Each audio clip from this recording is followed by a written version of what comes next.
Hello ladies and gentlemen, and welcome to my first Time Agent special vlog. This is the first of the 3 specials between series 1 and 2 of Time Agent. This episode is Earth's Guardians. Following from the events of Dark Revelations, the end of series 1, Danny is dead, as we reveal at the end of the episode. Liam is missing. He's off somewhere, recovering his memories. And so Ben's now in charge again, and he and Dan are working to capture this flower alien. Dan captures it and calls it Bob, but the next day he lets it go and they have to go and catch him again. But Dan's trying to stop Ben from trying to catch the flower alien, Bob, that he calls it. And they get a message from the Time Agency. Christopher Thompson plays the character. A character he'll play in Series 3. It's the executive, who says that there's a lot more work and not many employees. Gee, I wonder why. I've got a new theory. The executive in this episode is trying to get more people to join the Time Agency so that he can therefore get the flower aliens to kidnap them and turn them into flower aliens, as we see in Series 3. Of course, Dan foils his plan in this episode by recruiting Bob, who is a flower alien, so the executive won't be able to have him captured or turned into a flower alien if they tried to attack that base. They'd only be able to do Dan and Ben, or at least just Ben. Clever Dan. So then they attempt to investigate Katrina Mills, who has this secret, the Earth's greatest secret. I wonder what that's going to be. We're going to find out in Series 2. And, okay, this is where it's a bit strange. The Zachatrons want to attack the Earth. They want to invade. And yet they're somehow in an agreement with Katrina Mills. And they're going to attack the Earth in a few months from here anyway. So they're trying 3 attempts. They're just trying to invade the Earth here. And then the next one they try and gain a weapon from the centre of the Earth. And then in Series 2, they're going to try and get another weapon at the centre of the Earth, and this is the same one, but this time it's a better attempt. And they're using Katrina to help. It's all very confusing. And Liam comes back, but apparently he's been banned by galactic law for some reason. I don't know, it's never explained, and it doesn't say when he's been allowed to stop.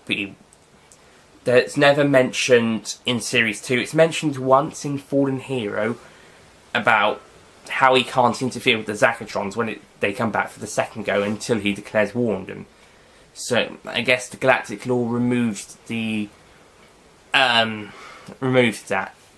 ban for the second series because of the war on Earth. I don't know. They didn't seem to be too worried when the Venators tried to kill them in the next one. It's all very strange. So Dan has to go and stop the Zachatrons himself by pretending to be a commander and eventually stops them. This episode is more fun than it is smartly written. You've got the great written ones like Metal World, The Lone Troop and the Dark Revelations, but then you've just got the fun ones like Agent Liam and Hardly Human. Liam's Lessons and the Mortis Code. They're not so good written, they're just more enjoyable.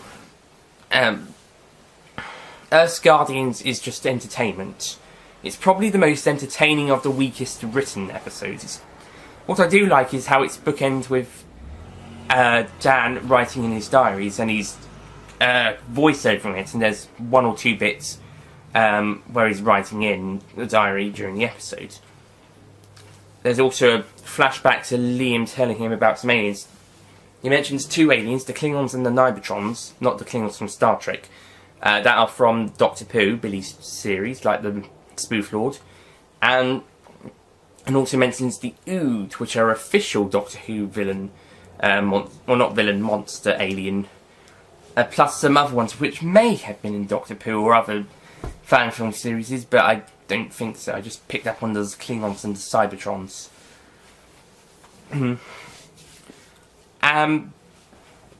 If he said the Dreavers or the Kaiju, that would have been a bit more sense, or something else from the Jamie Carroll series. And the reason there's 3 specials this year is because Billy Tracy had educational, had to do stuff for GCSEs, and that he didn't have this much time to do Time Agent Series 2, so they had to do some specials before he then was able to do Series 2 and 3 with Jamie.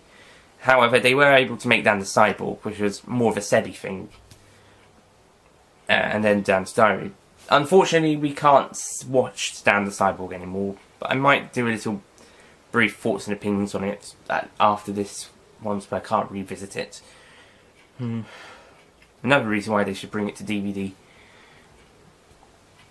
So, Earth's Guardians, yeah, considering what we know later with the Zakatron's second and third attempted invasions, and Liam not really we're not really worried about Liam's galactic law ban after the specials. And yeah, it's just an entertaining story.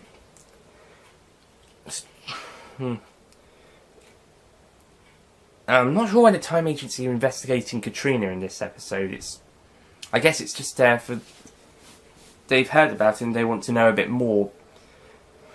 And they don't know about Katrina's plan to reveal it in the next series. So, in total, I'd say Earth's Guardians is enjoyable. I was going to give it an 8. I think I'd have to lower it to a 7 though. Because... No, I'm going to stick with 8. Am I? I'll get round to you.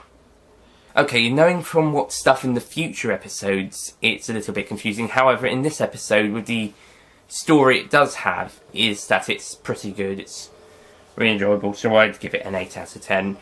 Another bit I don't like is that when Liam steps in front of the TARDIS, next to the TARDIS, when Dan sees him, Dan follows Liam, and then he sees the TARDIS and Liam comes out.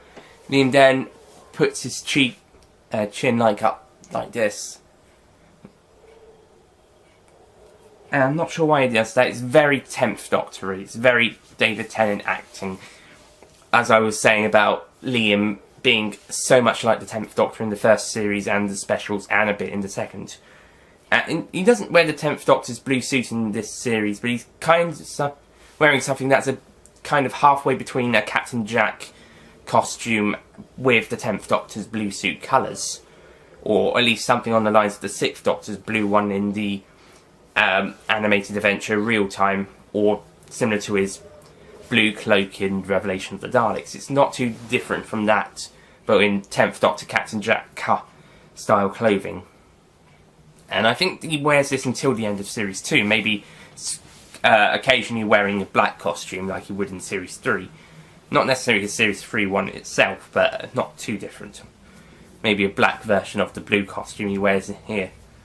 So the specials is basically a Series 1 to 2 merging point, as opposed to not really having one.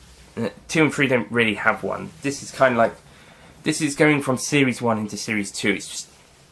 It's looking like 2, but it's still got elements of 1. And that's why it's the transition period. And yeah, I think it's good to start off the transition period, and it's really well. So yeah, as I said, I give it an 8 out of 10 just for it on its own. But if it was to compare to the future stories, not comparison story-wise, but with the stuff we know about it and stuff we'll know about later stories and what happens, then it's probably looked upon as a weaker entry. But for what it is, it's an enjoyable episode. Also, a quick mention here, the Doctor is also mentioned for the first time in the series, and so therefore linking the series properly into Doctor Who, more so than with the TARDIS or the Sonic Screwdriver. Presumably it's the 10th Doctor he's talking about, or a future incarnation of 10, because that was the current Doctor at the time, but I'm not sure. If canonised, then it's probably going to be the 26th Doctor, because of what happened with 11 in Time of the Doctor. Or maybe Agent Liam thought that the Doctor had died, but he'd just gone off, again, like 12, snuck away. But yeah, the Doctor's mentioned here, and apparently the Doctor gave Liam to watch in the TARDIS, presumably also the sonic screwdriver, and Liam then joined the Time Agency, or they travelled together at a similar time or something. But for Liam getting into trouble, for reasons we will soon see, he had to hide his memories, similar to the Doctor in Human Nature and the Master in Utopia. So yeah, I was just bringing that mention up, just not forgetting. And get used to seeing the TARDIS in that one shot with Liam putting his chin up. We don't get to see it much. I think 1 or 2 more times. Yeah, in not the musical, in Crescent Street and Redemption of Mortis, and we'll hear it again in Sins of the Past, but not see it. I don't think it appears any other time, but if so, then I will say so. But no, it's just 2 more times the appearance, and then there will be a sound of the sound of it will be heard another time, and that'll be it. Thank you guys for watching. I'll see you guys next time for Memoirs of the Lost. And at the time of watching this, I think when you guys are watching, it's been a week since these had started. At time of recording it, this is the day where they've started. At time of recording, the introduction's gone up, and it's less than an hour till episode 2, Agent Liam's one. And yeah, so at time of you watching it, it should have been at a week since then. So happy week anniversary! I think recording started on the 21st, so it's been nearly a week since recording started.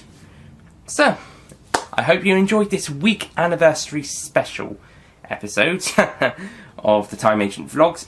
Tomorrow it will be Memoirs of the Lost. I'll see you then.